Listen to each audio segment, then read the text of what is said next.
I think we'll get going for this morning. I know many of you have joined us over the previous 4 or 5 weeks that we've been running these family sessions. We've had a lot of fun doing them, and thank you for supporting us. They are all available afterwards to watch via our YouTube channel. So if there's too much information to take in one session, or you want to hear bits again, or you've missed a few, just find us, Brook Street Band, on our YouTube page. It's got our blue Brook Street Band logo. There are a couple of Brook Street Band sites, but you'll find this one with the blue logo. And you can catch up that way. But for now, I'd like to introduce or welcome back, in fact, Kathryn Parry, our wonderful violinist, who's joining us from Ipswich again to tell us more about the Violin Family. It's been an absolute delight to have Kathryn here. I know she's just the most fabulous communicator, an educator, in fact. So without further ado, over to you, Kathryn. Thank you. Thank you so much, Tati. Thank you. I'm really delighted to be here this morning, and thank you very much for joining me, some of you joining me again. If you saw Lisette's workshop last Saturday, she said that she felt honoured to be sharing these sessions with you. And I have to say, I feel incredibly lucky to have this platform to keep in touch with you. Even though I can't be with my friends in the Brook Street Band in person, it's great to be sharing this amazing project, Brook Street Band at Home. So my last two sessions, it's been kind of Blue Peter meets the Violin Family. We've talked about how stringed instruments make a sound, how the vibrations are amplified, and how the bow, which is so crucial, makes all the magic with all the different sounds and tone colours.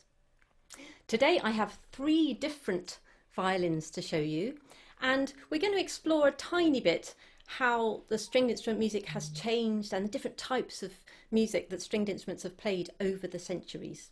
And we'll be meeting, as Tati said, other members of my family. We've met the viola 2 sessions ago, met the cello, and today we're going to be meeting a double bass, but perhaps not the double bass that you're expecting to see. So in the Brook Street Band, as you know, we play music of Handel and his contemporaries. Handel lived from 1685 to 1759, and in music we call this the baroque period. The word baroque came to symbolise ornate and grand and exuberant style, which emerged in architecture, in dance, in painting, and of course in music. This violin was actually made for me. It's a copy of an old instrument. It was made for me in 1998 by a Dutch maker called Willebrord Kreinen, and it's a copy of a Jacob Steiner violin. Steiner was a very famous Austrian instrument maker, stringed instrument maker, and his instruments were highly sought after by eminent musicians like Bach and later Mozart. They played on Steiner instruments. So as you can see, the shape is pretty much the same as the modern violin that I've been playing in the last 2 sessions. There are a few subtle differences. I'll put my bow down for a second. The fingerboard here is much shorter than on my modern violin, and the bridge here, which transmits all those vibrations down to the belly of the instrument, is a bit lower. And this meant that the neck of the violin is actually set straight out at 180 degrees from the body of the instrument, and the tension in the strings is a little bit lower, so the sound is softer and there isn't quite so much volume. There is a special piece of wood inside on the top of the instrument which helps to transmit the vibrations. This is called the bass bar, and that's shorter and thinner.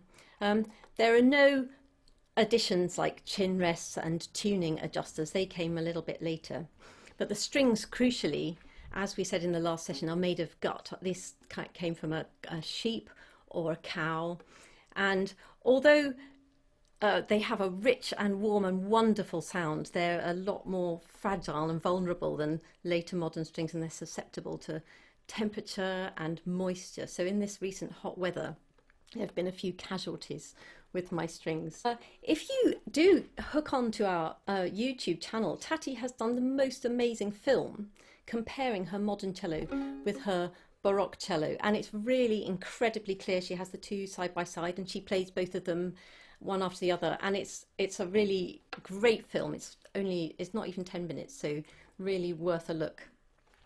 So our earliest string parts actually came out of sacred choral music. the string players would shadow the vocal lines sung by the singers.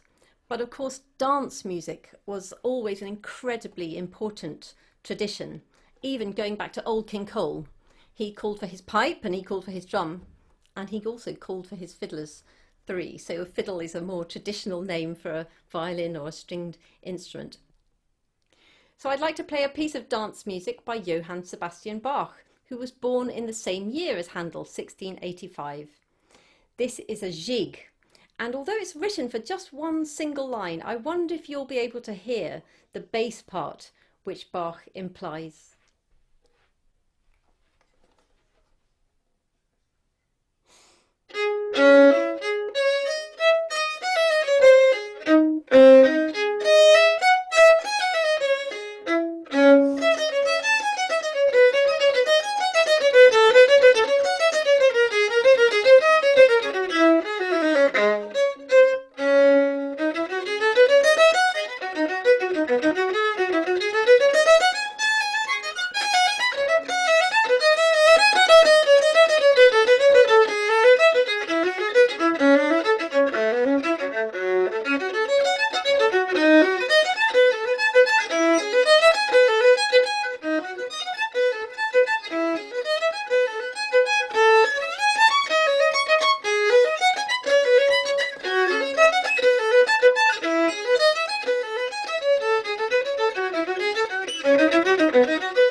Thank you, Kathryn. That's amazing. Wow, what a treat to get Bach from your front room on a Saturday morning.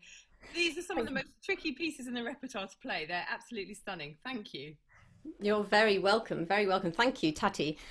So also Lisette mentioned in her talk last week about pitch, the fact that in Brook Street Band we play at a slightly lower pitch than modern instruments. So our note A has a frequency of 415 cycles per second, whereas a modern violin, modern stringed instruments, have a frequency of 440 cycles per second. So that's why this violin sounded perhaps a little different from the one you have at home.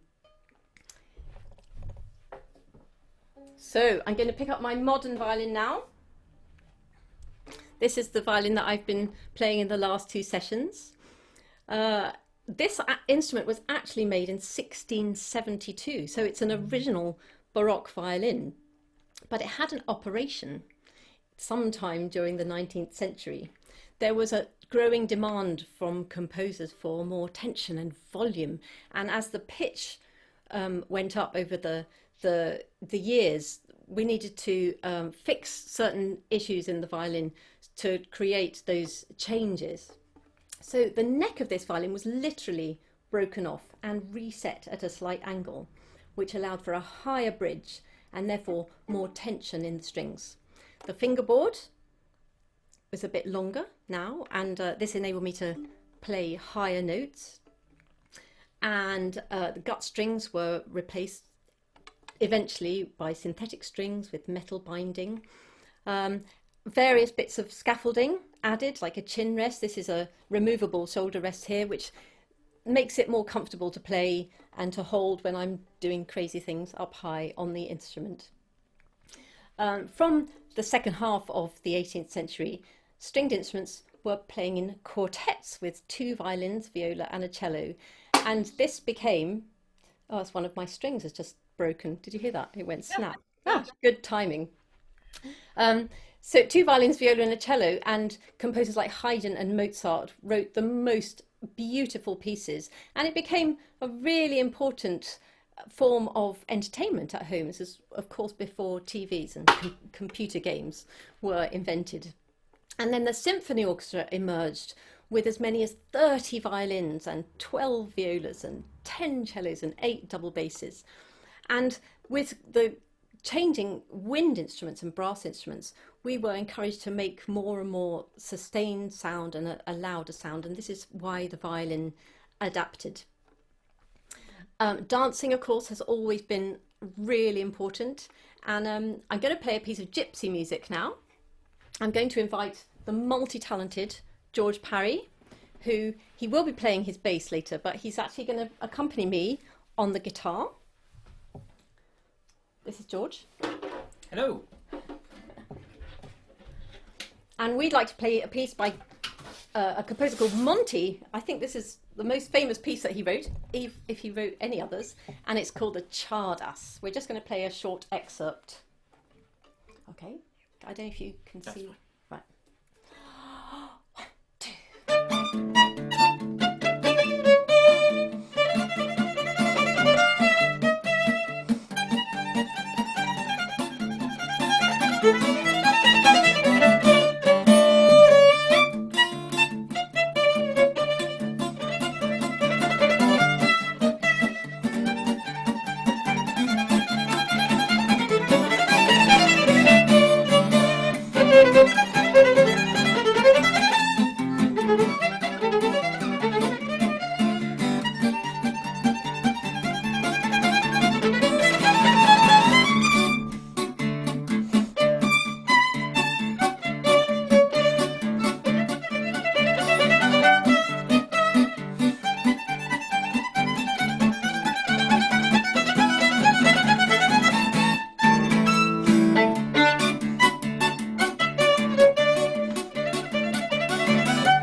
The multi-talented Kathryn Parry, because not only can you play lots of different styles of music, but switching instruments like that is really difficult.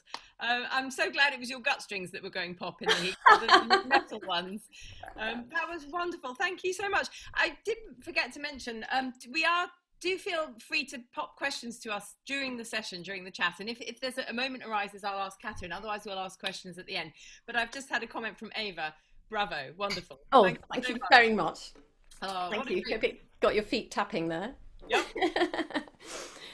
So, as I've mentioned several times, the shape of the violin hasn't really changed since it first emerged in sometime during the 16th century. But that's not to say that every violin is exactly the same. Of course, they are all unique, and every stringed instrument has an individual sound. And this is due to many, many things.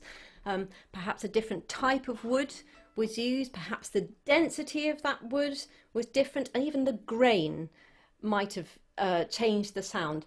There is a curve in the top of the instrument and the back of the instrument, like this, and this is called the arching, and that is hugely varied in every different instrument.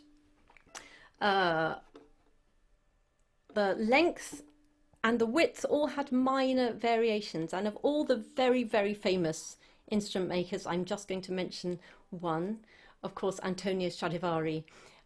He lived in Cremona. He died in 1737. So Handel, it's possible that Handel might have known about him.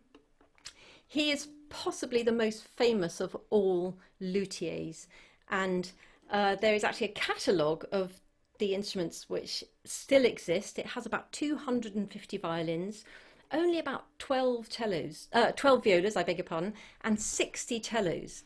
And the extraordinary thing is that each one has a name, and its history is documented. So the name could have been the player that it was made for, or the player who has inherited it over the years. Now, some of them are listed as missing, and it just reminded me of an incredible story that was told to me by Norbert Breinin, who was the leader of the world famous Amadeus String Quartet. And I was so fortunate when I was a student at the Royal Academy of Music in London. The Amadeus Quartet were in residence, and I had coaching from them. And it was around this time that Norbert became the owner of a very famous violin called the Gibson Strad. And he told me this story, and my jaw was on the floor. So the Gibson Strad was stolen. It had been owned by a violinist called Huberman, at the beginning of the 20th century. And it had been stolen from his dressing room at the Carnegie Hall while he was doing a recital on another instrument. And about 50 years later, this guy, I think he was an amateur violinist, confessed on his deathbed that he'd pinched it. He told his wife, and then he died. And she had the good sense to hand it in to Lloyd's, I think, the insurance brokers. And they then sold it to Norbert Breinin for some millions of dollars, I think. But it's just such an extraordinary story that an amateur violinist would walk into Carnegie Hall and walk out again carrying a Strad and then play it. I wonder if he played Czardas in various bars in New York. I don't know. I hope he did it. I hope he had the sense to. I wonder if he knew what he'd stolen, Kathryn, and at least if he got pleasure from. I'm not condoning it in the slightest sense, but if he took pleasure and looked after the instrument and enjoyed it, because they're meant to be played, aren't they? I mean, absolutely. They're not meant to be sitting in glass cases, and but I just thought it was such an amazing story. And actually, Norbert Breinin sadly died, and now very famous Joshua Bell, the very famous violinist Joshua Bell, is the owner of the Gibson Strad. Oh wow! There's a nice story I can add to that. My grandfather William Pleath had a Stradivarius cello, and it is now no longer in our family. He of course played with Norbert Breinin in the Amadeus Quartet when they famously formed for quintets, Schubert Quintet. And so there is a Pleath Strad somewhere in the world, no longer anything to do with our family, which is kind of a relief in a way, because there are a huge responsibility to look after. You can't, the insurance and everything is astronomical, of course.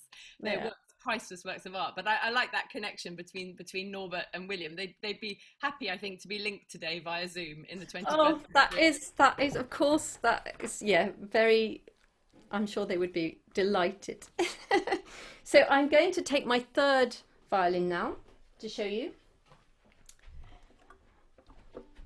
And wow. This is an electro-acoustic violin. My pupils absolutely love this because it's purple, it's sparkly, and it's just generally very, very cool.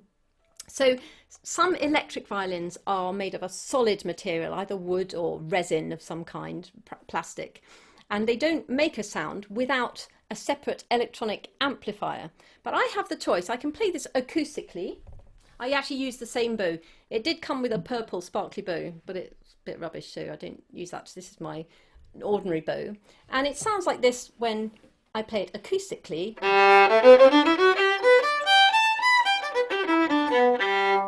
So I have the option to plug it in through this socket here. It has various bits of wiring. It has a battery in here, and the wiring transmits the vibrations to this loudspeaker, which I think you might be able to see behind me here. And if you turn it up really loud, and it sounds like this.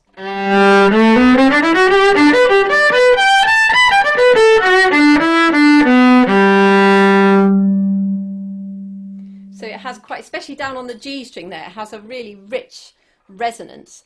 And I play dance music on this violin in a ceilidh band, which is very exciting, great fun. And we thought we'd play you a ceilidh tune now. So George, again, thank you very much, is going to join me on A Dashing White Sergeant. Should we get this out of the way? Ready?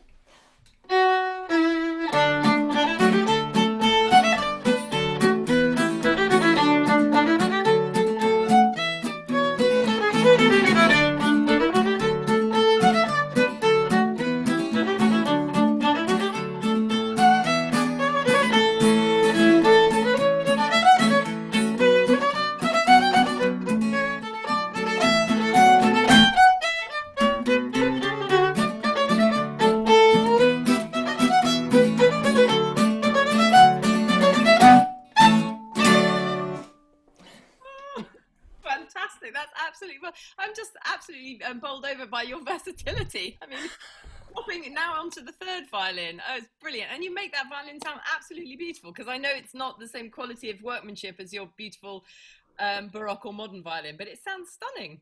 I think it sounds pretty good, actually. I think it sounds good. We have another one, which that's just ordinary wooden colour. And we do have a little band that we play together. So it's huge fun, great fun. But of course, on a violin, Lisette was talking last week about having to transpose and change her fingerings. And I feel very fortunate that I don't have to do that. I simply, with the baroque strings, they're simply tuned with the tuning pegs at a lower pitch. So I don't have to change my fingering. And even, although I play in the same clef all the time, viola and cello have to change clefs, I don't even have to do that. So in that way, it's fine. But you're right, the feeling is very different of all three instruments. Yeah. The way the strings respond, the action, because your other instruments are handcrafted, and I think this is factory-made instruments, so it responds differently, basically. And of course, the more scaffolding and shoulder rests and batteries, it actually weighs a lot more as well. So I'm going to just put this one down now, and I'm going to invite George to bring his bass. Now this is a double bass, but it's not probably the bass that you're expecting. I've got a picture here from the internet, and you've probably seen these double basses before, and in fact Tati has actually got a double bass there in person, so I'm going to just pass over. If I try and hold this up, this is a kind of fairly standard factory double bass. If I give you a clue as to my height, I'm 5'5". I think you can probably just see the tip of the bass almost at the. So I'm not sure. It's a good 6 foot, and this is not even a full-size bass. This is my 12-year-old son's bass. So you have to get. It's a physically demanding instrument, isn't it, Kathryn? It is, and you have to have a much bigger car, of course. Yes. So George's bass is much slimmer. He's going to bring it over now. I think it's probably still the same height. George is about 6 foot tall. And you can see it's a sort of skeleton. It looks a bit more like a stick. And it is a solid piece of wood. So the double bass that Tati showed you had a huge box of air and a very swollen belly, didn't it, to help the sound, to amplify the vibrations. But this one doesn't. So how, George, would you make a sound on your double bass? I need to plug it in. Plug it into an amp, just as you did with your electric violins. And what does it sound like if you just pluck the strings without amplification? Doesn't sound like much at all.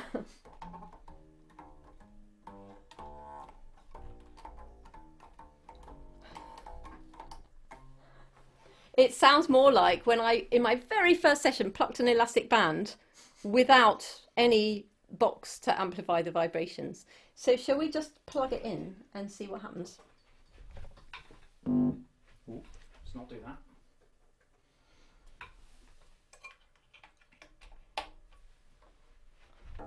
If I angle this down a bit as well.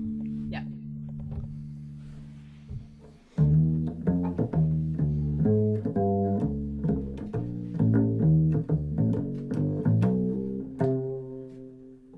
That's very cool. That's very cool. So it's a, I think you'll correct me if I'm wrong, Tati, it's a 16-foot instrument, which is an octave below the cello, is that right? That's right, yeah. Cellos are 8-foot instruments, and then 16 foot, yes, it's got that fantastic deep bottom register that us bassline players love. I'm so tempted to try and learn the double bass. I'd be terrible at it, I'm sure, but I always play my sons. I have double bass envy here right now. I'm looking at that one and thinking, that looks like a lot of fun. It is quite a lot of fun. It's a little bit of a mission to take it apart and put it back together again. Yeah, I can see that might defeat me. It might need a manual that I might not be able to follow. But yeah, the advantage is, of course, it packs small. So when you're traveling, you know, you're not lugging this huge thing around in the car. It's beautiful. And the strings, because the spaces between the fingers are so massive, the strings are actually tuned in fourths. We're tuned in fifths, do you remember? But the strings on the double bass are tuned in fourths. And actually they're the same notes as violin strings, but backwards. So I'll go from top to bottom. You go bottom to top, yeah.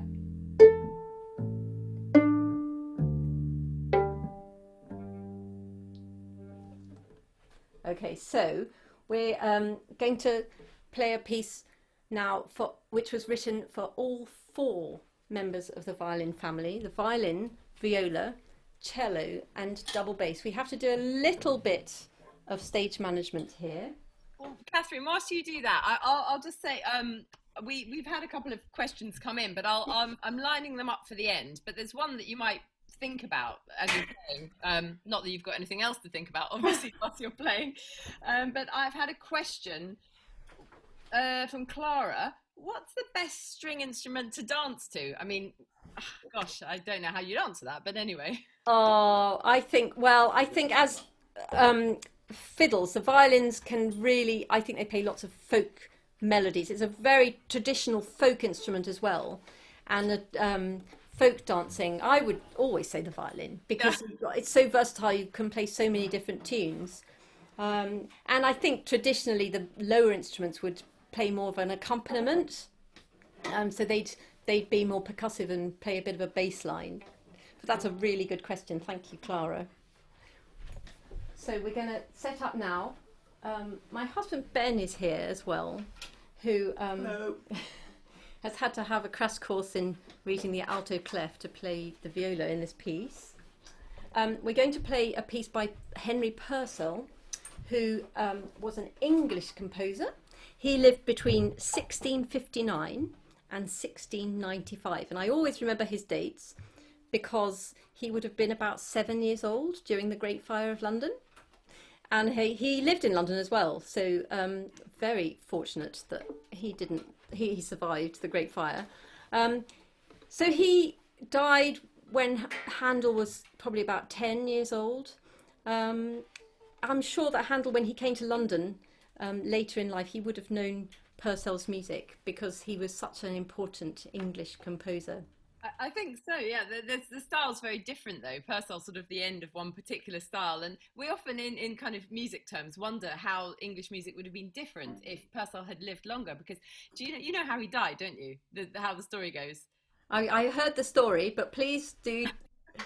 Well, he died at the tender age of 36, allegedly locked out of his house. He'd been out drinking. I'm not sure how true this is. And the story goes his wife had taken umbrage at this, locked him out, and he just caught a chill and a cold. And in those days, that could kill you. And, you know, how different English music might have been, this sort of end of Restoration period, if Purcell had carried on, because that just left the field clear, if you like, for composers like Handel to come in with all their fresh ideas from Italy and the continent and actually change the course of English music. But I mean, I'm sure Handel would have known, certainly, of Purcell's standing, if not his music. Definitely, Kathryn. So we'd like to play one of his fantasias. These pieces look back to Renaissance polyphony and early choral music. All the parts are very independent. And there's a lot of imitation, so I'd love you to listen out for when we play the same musical material, but in different registers. I don't know if anyone has ever played one of these on an electric bass before. So, yeah, I just wanted to say, I think a lot of people think that with our family, we play together all the time just for fun, like in The Sound of Music. And I wish that were true, but everyone's so busy doing other things. We did go out into the street on Thursday evenings and we played songs for our neighbour who works for the NHS at the beginning of lockdown. But this is certainly our debut playing this piece. It could possibly be our last performance. So we'll see how it goes.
Fantastic. Thank you so much, Parry. That was incredible. I have to say, I guess Purcell has never been played, well, it might have been, but hearing the electric bass in there was very moving, actually. Because it just proves to me that good music works on whatever instrument forces you have. You could play that piece on, you know, even a recorder quartet, perhaps. A string, it was written for strings. It sounds wonderful. Thank you so much. I've got a question actually come in, which is probably for me, for Freya, and for George. It's from Imogen. Do you happen to have big hands to play the cello and bass, or stretch your fingers a lot? You do. It's the reason basses are tuned in fourths rather than fifths, because it's really, really hard to stretch even a third on this. So a fourth would be out of my reach. So the strings are slightly closer together to help. But there are people, aren't there? There are quite tiny people who play. I can think of certainly one baroque double bass player who is about my height, and Freya doesn't have very big hands to play her cello. I think it definitely helps. Yeah, I mean, it's a very good question. Thank you, Imogen. I've got fairly big hands. It helps. I mean, my hands have always been, I always think they're quite spade-like, which is useful for playing a cello. We play in fifths, as Kathryn explained, so I use all my fingers, 1, 3, 4, or 1, 2, 4. The little finger's called the fourth finger, by the way, because we don't use the thumb as a numbered finger, which causes a lot of confusion when people learn cello or violin and piano, because of course you have 5 fingers for your piano hands, but only 4 for your string playing hands. But on a double bass, I can only play a little bass easily because I'm not used to the big stretch. I guess you do adapt though, don't you? But it makes it quite hard for swapping between instruments. If you're playing a bass, imagine your second and third fingers are stuck together. Yeah. And you end up doing the kind of the opposite of the Vulcan from Star Trek. And you end up moving, basically. You see bass players playing a scale and they seem to have to shift every note, every other note, basically, running up and down the fingerboard. Making it look phenomenally easy. I've got another question actually, and then actually 2 questions. So this is from Rachel Jones. What combination of instruments was the Purcell piece originally written for? Surely not those particular 4. That's a really good question, Rachel. Thank you. In my original score, it's a soprano line, which is a violin, then 2 alto lines, so 2 violas, and then it would have been a cello. So we had to put the second part into the tenor clef actually, so that Freya could read it a bit more easily. So well spotted. We had a bit of reinventing to do there, but it was the piece that I thought would really represent the different registers of our 4 instruments of the violin family. You could also play it, couldn't you, with a viol consort, different sizes of viola da gamba. You know, I'm sure that's what it was written for. I think music was adaptable in those times as well. But that brings me to another question about clefs. You mentioned, Kathryn, that you don't have to read other clefs, which is great, and I sometimes do on the cello. Can you explain a tiny bit more about how the clefs work? Well, I actually would like this opportunity to do this. I mentioned Blue Peter earlier. Now, I didn't have any sticky back plastic, but I had great fun with my laminator earlier on. So we do use different clefs to help make it easier to read in different registers. The violin, of course, is the highest register, and the double bass will be the lowest register. And we read from a musical stave, which is a system of 5 lines. If we have notes which go outside these lines, we have to build a ladder or extensions, and these are called ledger lines. I'm sure you'll know all about this. So it's always easier to read if the notes are within the stave. And so over time, a system was adapted to make it easier for all instruments. So if you play the piano, you'll recognise this. This is a treble clef or a G clef, which we use for the right hand, and a bass clef or an F clef, which we use for the left hand. And middle C, which I've drawn on here, it hangs underneath the upper stave and sits above the lower stave. But of course, they're the same note.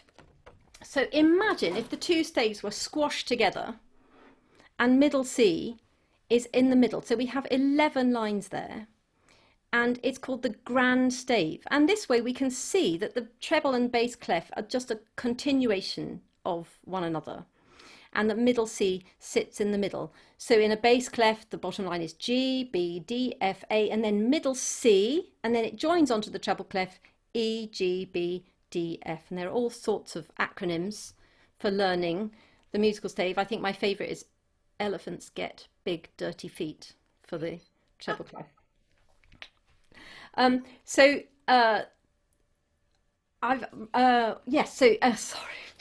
So when we come to the alto clef and the tenor clef, the middle C is in the middle of the stave, which means that the register, a lot of the notes can be fitted onto the stave, so they don't need so many ledger lines. So this stave here would fit onto middle C there, and this one onto middle C there. And I can probably show this easily as well by, if I draw the note G in the treble clef, I need 2 ledger lines. So I've got 2 more rungs of the ladder which I've had to draw there to make G. But if that note, it's exactly the same pitch written in the alto clef, it sits within the stave, so it's easier to read. And the cello, which would normally be in the bass clef, when it gets too high and too many ledger lines, it switches to the tenor clef, so the notes can sit within the stave. That's brilliant. That's clear. That's really clear. Thank you. And it's a one. I know clefs do most string players' heads in, and actually, what you sometimes find in baroque music is that you mentioned the G clef, Kathryn, for the violin, because the middle of the treble clef kind of goes around the line of that we know as G. But the French violin clef, which is often in use for earlier baroque repertoire, sits a line lower, doesn't it? So it's on the E. So you actually do have to transpose them, but you get very adept at doing that. Cellists, I mostly play in bass clef, but as Kathryn said, when it goes high, you just bung it up a string basically, except you haven't got the extra string, you're on the A string already, so you put everything up a fifth, and it becomes very easy very quickly. It's second nature having to swap between these clefs. I have pupils who hate having to learn tenor clef, but after about a few weeks of protesting, they go, oh yeah, it's quite easy actually, because the ledger lines get in the way, don't they, basically? Yes, and we stop actually sort of thinking what the notes are called. We just know that that's how we play that note on our instrument. I mean, some of my pupils don't know what the notes are actually called. They know it's third finger on D string. I know. Yeah. We're working on it. But the more you play, the more fluent all of that becomes. I was always taught it's like building up a 3D map of your instrument. You sort of know what they're called, the notes, you know where they are, you know how to find them on different fingering. Because of course you can play all these instruments on different finger positions as well, can't you? There's no standard fingering for. Absolutely, and the fingering, gosh, that's another whole nother session. You know, why do we use different fingerings? And you know, partly it's to make it easier to play different stretches. So sometimes semitones are easier than, well, they're always a bit easier than tones. And when we're string crossing, we want to make that as easier, fluid movement as possible. But also expressively, when we're playing higher up the D string, I'll just show you. Find a violin. So I can go up the D string here.